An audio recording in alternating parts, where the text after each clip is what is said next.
Hey guys, we are live early today because we've got 30 minutes until we have got the Zoom in the Happy Hormone program, the Happy Hormone group, which is our 7-day course, basically helping you to understand your hormones, how to fix them, how to optimize them.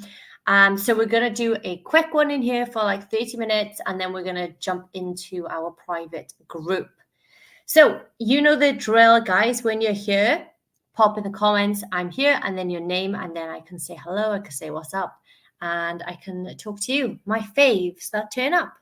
Okay, so when Cam is ready, we'll start discussing. Alrighty, so if you were in our group, you will have seen a post that I put up. Hey, Teresa. If you're in our group, you will have seen a post that I recently put up, maybe like an hour or so ago, saying that I booted someone out of the group. Okay. Yes, I know. But I basically will not tolerate bullshit in that group.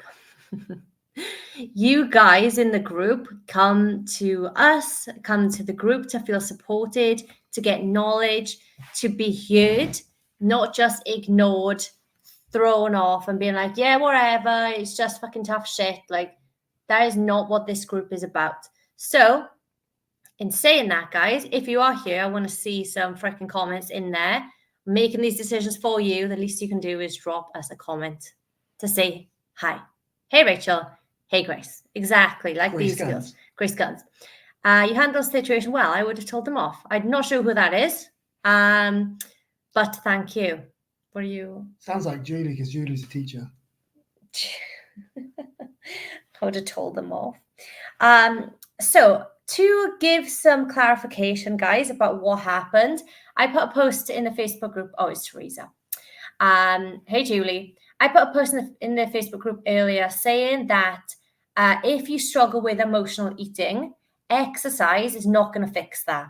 Okay, that's basically what the post said.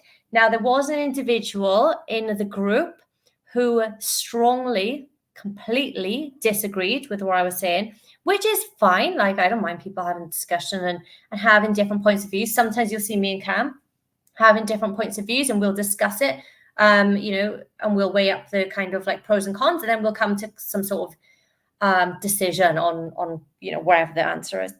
But this person was not accepting any kind of rebuttal.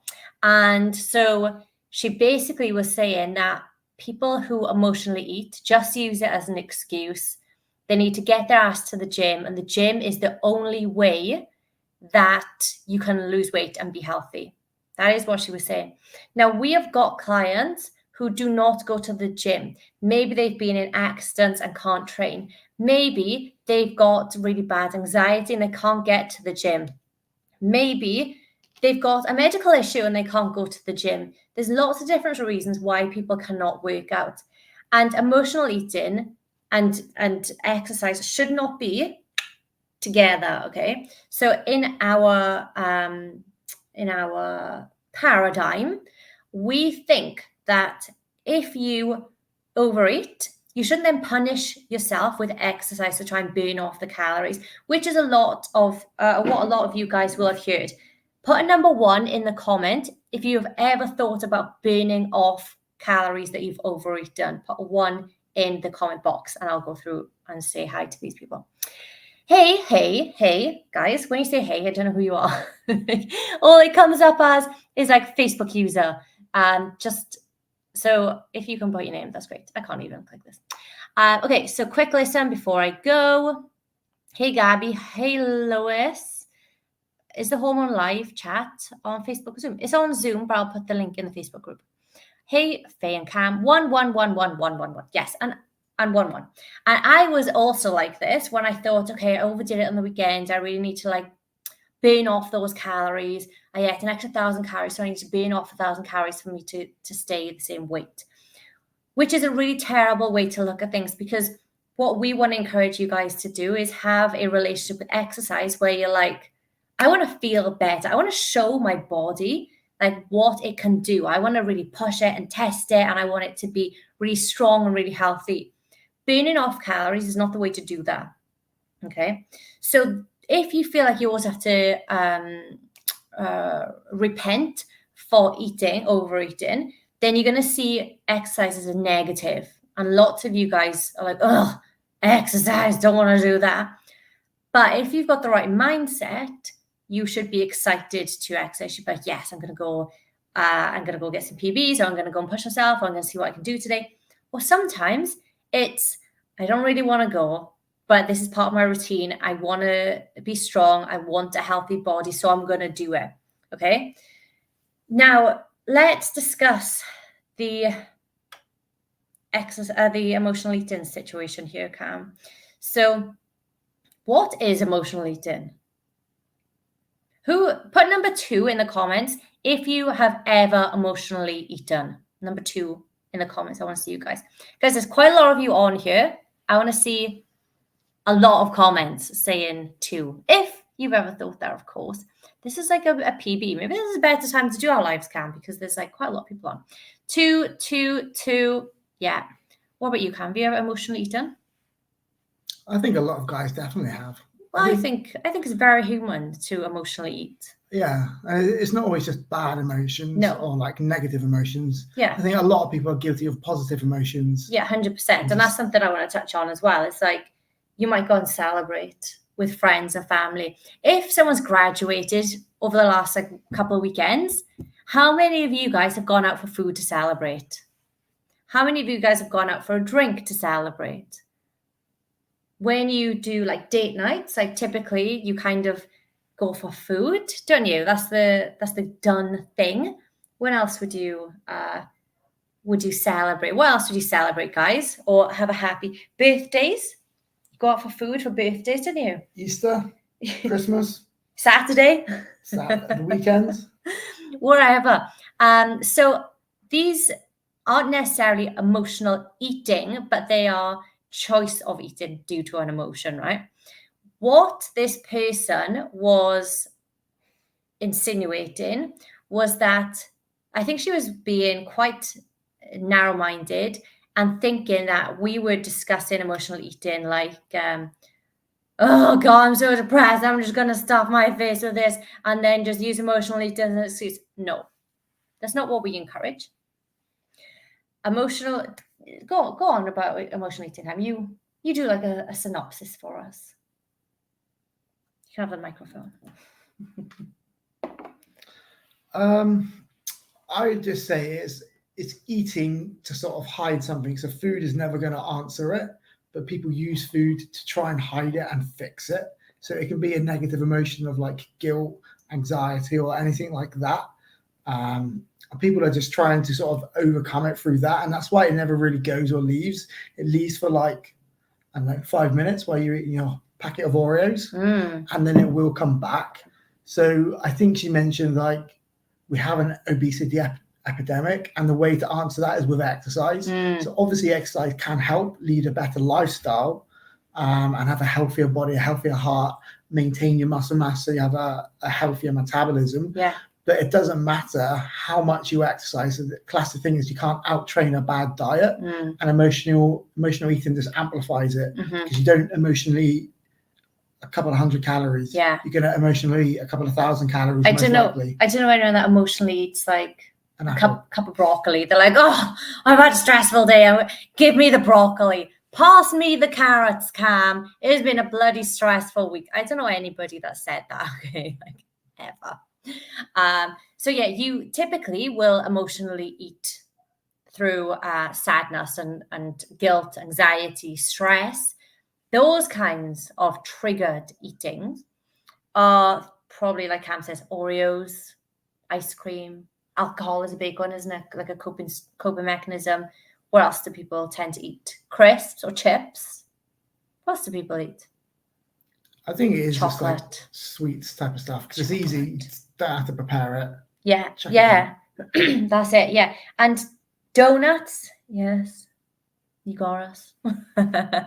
So yeah, when people are stressed, normally they haven't got time. Normally it's money or time people are stressed about, right? time or money. So normally they haven't got time to cook something or haven't got time to prepare something. So they grab something quick, which is chips, dip, chocolate, donuts, anything that's already cooked. And you just grab and go. Again, like Cam said, no one grabs the apple, okay? Because we want this hit of sugar to be like, oh, okay, I'm relaxed. But like Cam said, you can't out-train a bad diet. And what I was trying to say, Jaffa Cakes, what I was trying to say to this individual was that you need to understand the trigger before trying to fix the outcome. Okay, so the outcome or the action is eating / emotional eating, however you want to say it. But you're eating or emotional eating to solve a problem, to fill a void, to bridge a gap. That is why people emotionally eat. So to overcome this, we need to figure out what is the trigger, what's the problem, what is the void we're trying to fix in order to overcome it, to fill this void. What is the problem? And it doesn't matter how much exercise you do. If you, let's put a scenario in here. If your partner's cheating on you, okay, must be very stressful. I'm not wishing it on anybody. But let's just pretend for a moment. If your partner's cheating on you, or your kid is sick, or your dog or your cat is sick, or your manager's being a bit of a douche, it doesn't matter. The food is not going to change that, right? We can all agree. The food is not going to make your partner stop cheating on you. It's not going to make your dog or your child or your cat or whatever better. It's not going to make your boss any more of an asshole, okay? It's just not going to happen. But we do that to kind of blunt or numb our emotions. So we need to go to find the void, so find the problem. So the problem is my partner's cheating on me, okay? If your partner's cheating on you, how does that make you feel? And no, obviously, in the background, the food isn't going to fix this. What is going to fix that? Maybe it's leaving them. Maybe it's having that conversation. Maybe it's feeling better about yourself and having that confidence to leave, or whatever the scenario might be. If your cat is sick and you're like, oh my God, I'm really stressed about this, you know that the food is not going to change your cat's life or death or sickness or whatever, surgery. It's not going to change the outcome. So instead, we need to figure out what we do. We're trying to distract ourselves a lot of the time, guys. A lot of people emotionally eat because they're trying to distract themselves from the situation, which then causes more stress because you haven't addressed it. You're like, oh my God, my partner's just cheating on me. I know they're out today. I know they're out with her or him. My cat is really, really sick. That you're not making a decision on anything. So you're overthinking things. You're thinking probably the worst case scenario. Maybe your partner's just out buying Jaffa Cakes, okay? But you now think it goes straight down that road because our subconscious is made to make us survive. And survival means basically not getting hurt, not getting killed, and decreasing the stress. So if you think, oh, my partner's out cheated on me, then you need to understand what are you trying to do by eating. You're trying to distract yourself from that. So instead of distracting yourself, what can you do? Like I said, you can have a discussion with them. That's probably the best thing to do, guys, in that situation. I am not a marriage therapist or a relationship counselor, but I would assume communication is probably one of the key things you need to be doing there. If it's your cat, then obviously looking after your cat, deciding the surgery, yes or no. Call Rachel, our client, who is also a vet surgeon. In-house vet. In-house vet, if anyone needs her, we'll we'll link her in. But yeah, there's always going to be a decision to be made. And so if we can understand when we reach for the Oreos, when we reach for the Jaffa Cakes, when we reach for the donuts and the chips and the dip and the chocolate, what am I trying to fill with this? Literally ask yourself out loud. What am I trying to fill with this? And sometimes it will already have been eaten before you ask yourself, and that's okay. But ask yourself once when you remember to, okay? Maybe you put a little post-it on the pantry cupboard or on the fridge door or wherever the the food is, for you to be like, why am I eating this? Or what am I trying to solve? Or what am I trying to cover up here, distract myself from? And then once you understand that, skip forward and be like, or back rather, and be like, okay, what can I put in place instead of eating? Okay, so if I am sad, what could I do aside from eating, what could I do in place of eating if I'm sad? Well, I guess you just got to start looking at the emotion wheel, the wheel of emotion. If you Google that, especially for men, as we're very bad at naming emotions. But if you do if you do the opposite of sad, that's happy.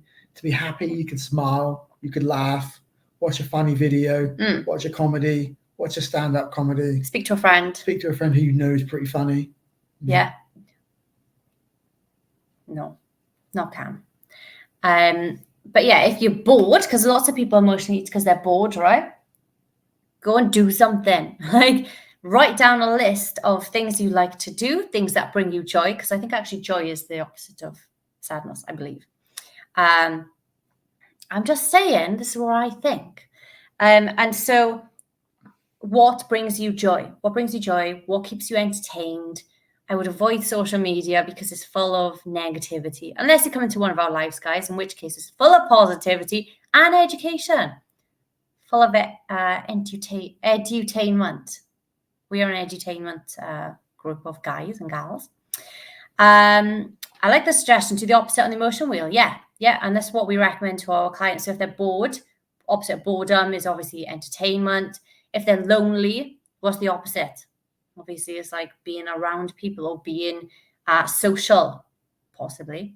Or sometimes it's having that relationship with yourself that you need to be less, to feel less alone. You need to work on that relationship with yourself. So there's lots of different things. But yeah, that's what we would recommend. Now, if you didn't do this, or let's say if you did, okay, now I figured out every time I'm stressed, every time I have that meeting with that manager, that night, I down a bottle of wine and order in pizza because I'm too stressed to deal with anything after that. Sociopath, okay, whatever. Then okay, when I see a meeting in my diary with that person, I need to make sure that food is cooked for when I get home. Maybe it's a fake away. Maybe it's like a healthy option of your favorite takeaway. Maybe you need to take 10 minutes before the meeting and 10 minutes after the meeting to go for a walk. Maybe after the meeting, you need to go to the toilet, sit in there and do some meditation, some breath work to release. Whatever it is, we need to make sure that we've planned around it. Now we know where our triggers are, what we're trying to solve, and where we can make adjustments and put things into place. Now everything else is going to be a lot more smooth, right? We're not going to emotionally eat, or we will emotionally eat less at least. And we'll understand, okay, well, I didn't prepare food. I know I had the meeting with that manager, so I'm not going to beat myself up. I shouldn't have overeaten. It happened. Let's just move on. For next time, I'll do this. So it's about that acceptance of what's going on as well and acknowledging it. What you should not do if you feel stressed, if you feel upset, if you feel lonely, is just go to the gym and distract yourself. Because a lot of people will use the gym and exercise as a distraction technique as well. And this is where things like exercise addiction comes into place, because you can be addicted to exercise as well. So we really need to understand the mindset stuff. Have you got anything to add before I move on? No.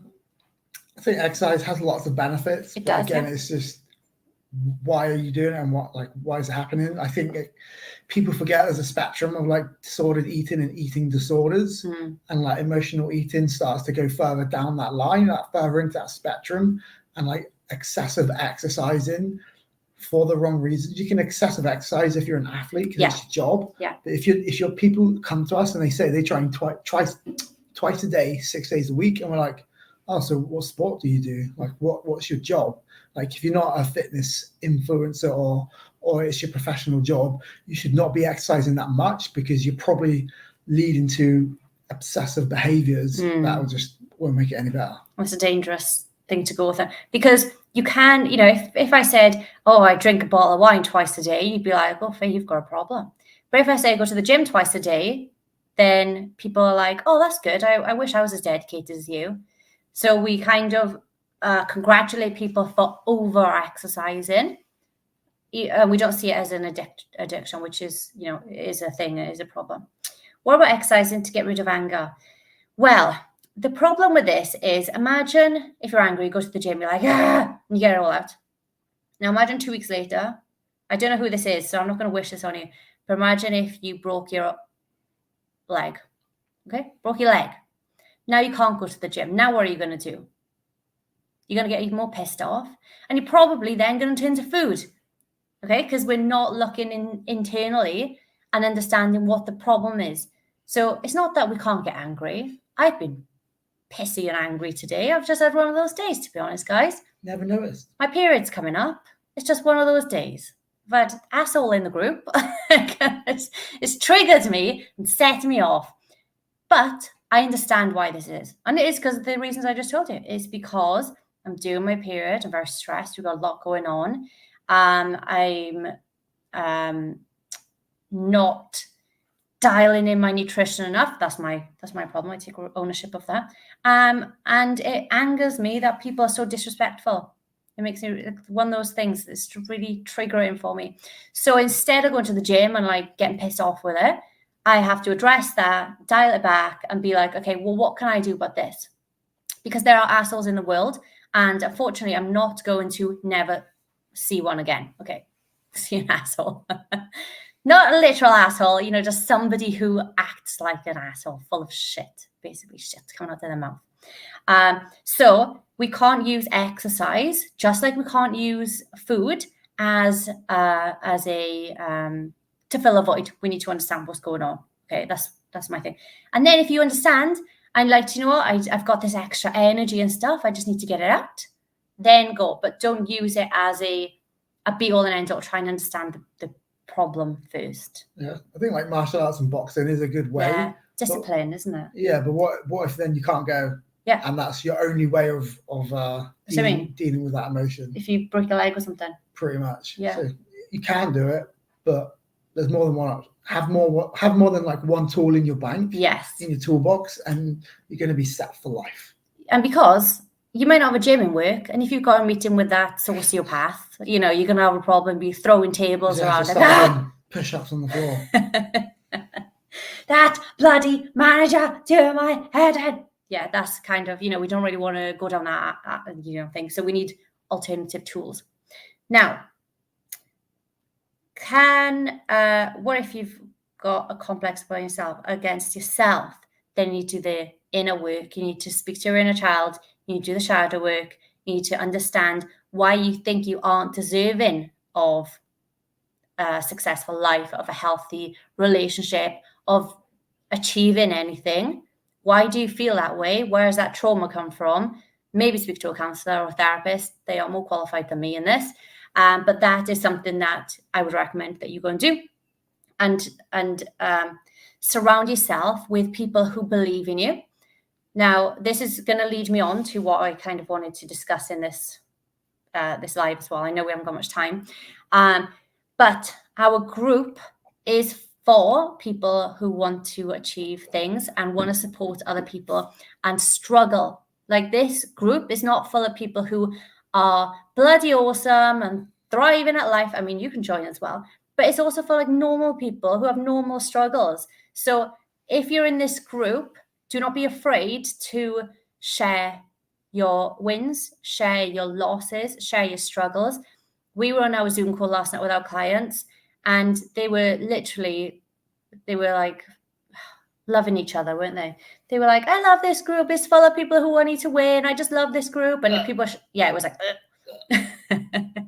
people were like rooting for other girls, and they're like, yes, because one of our clients, Sam, she said that she'd put on some jeans, and she'd hadn't worn jeans for 8 years, and she did like a little dance thing, and all the girls are like, yes, well done, Samantha. So like, we have that community, and we are very protective of that community. And actually, I said in the live last night, in the Zoom last night, didn't I, that we are protective of who comes onto our coaching programs. And we are also protective over this community as well, guys. So if you are in our Busy Women's group, you are safe. I'm going to boot out the assholes. I'm going to make sure that they understand that they can't treat people like that. They can't just generically say, well, people who overeat are, people who are emotional eaters need to get over it and just sort themselves out and stop using it as an excuse. I think that's a very ignorant way to look at things. And we will continue to lead from the front and protect you guys. Make sure you've got a strong community around you. I think that is one of the ways as well to get rid of anger. Express it to other people, not at other people, to other people. Okay, express the kind of problem. If you've got a complex against yourself, ask or tell other people, like, I'm struggling. I don't feel worthy of loving my body. I don't feel worthy of success. And this is where a lot of people are self-sabotage. We won't go into that. That is a whole nother episode. But if you come into our community, we are going to help you get through this, and we are here for you. If you haven't got those people in your real life, because we are real, but IRL. If you haven't got those people IRL, come into our group, be supportive of others, be vulnerable, share your wins, share your struggles.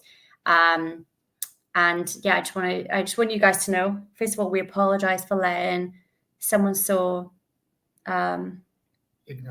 ignorant, that's a very polite way, yes. Someone who is so ignorant into the group. We want to apologize. First of all, I don't know how they slipped in. When we looked, they hadn't agreed to the rules, but we did kick them out as soon as I discovered they were an asshole. Okay, so you guys are protected. We're here for you. If you need anything, let us know. Be posting in the group, making sure that you're supporting each other as well, because if you need help and you expect help from other people, you better damn hope that you have helped other people in the past so they will support you back, okay? There we go. We are about to jump into our hormone group, which everyone's loving the education now. I am ready to drop some fire. Yeah, if you need anything, let us know. Apologies once more. We love you all and have a fantastic night.